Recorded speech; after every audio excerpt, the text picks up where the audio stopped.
आपल्याकडे काय केलंय, विभाजन केलेलं आहे. आणि मला ते सदस्य असताना खरं म्हटलं तर पाणी पुरवठ्यावर ते जीपीडीसीला एवढं आक्रमकतेने बोलत होते, त्यांना तेवढीच आठवण करून द्यायची आहे. आपल्याला कल्पना असेल की मागच्या या पाणी पुरवठ्यामध्ये प्रचंड प्रमाणात भ्रष्टाचार झालेला आहे.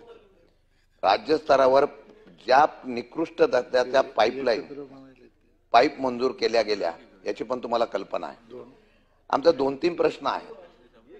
आपल्याकडे ज्या वेळेला अशा प्रकारची परवानगी ग्रामपंचायत किंवा ग्रामविकास खात्याला घेणं गरजेचं आहे, जसं पीडब्ल्यूडी घेतं, कुठला रस्त्याला खोदायचा असतं तर पीडब्ल्यूडीची एनओसी लागते, तशी आपल्याकडे ती तशा प्रकारची तरतूद पाणी पुरवठा विभागाच्या टेंडरमध्ये आहे का?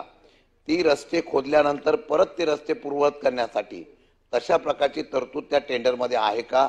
हा पहिला प्रश्न असा आहे की एकदा पूर्ण गाव उचकटून टाकतात आणि मग त्याला निधी भेटत नाही. आपल्याकडे तरतूद 30-54 25-15च्या पुढे नाही आहे, डीपीडीसीच्या पुढे नाही आहे, अंतर्गत रस्त्याला तुम्हाला पैसे नाही आहे, ही वस्तुस्थिती आहे.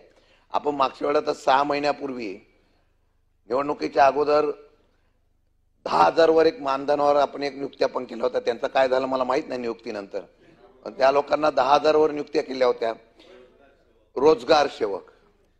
त्याचं आता ते काय राहिले का कट केले माहित नाही, परंतु संगणक ऑपरेटर पण आपण ठेवले होते. ते संगणक ऑपरेटर जे आहेत त्यांनी कायम करावाची त्यांची इच्छा होती, त्यांना आपण मानधनावर ठेवलेलं आहे. त्याच्या बाबतीमध्ये आपण संगणक ऑपरेटर बरेच आंदोलन करतात, त्याच्यावर काय करणार?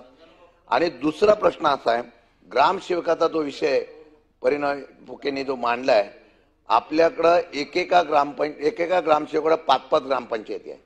तो हॉरेबल. मला वाटतं की तुम्ही आता मंत्री झालेला आहे, धाडसी निर्णय घ्या. ग्रामपंचायतीच्या असल्या आपण सरकारी भरती करतच नाही, पण ग्रामसेवक आवश्यक आहे.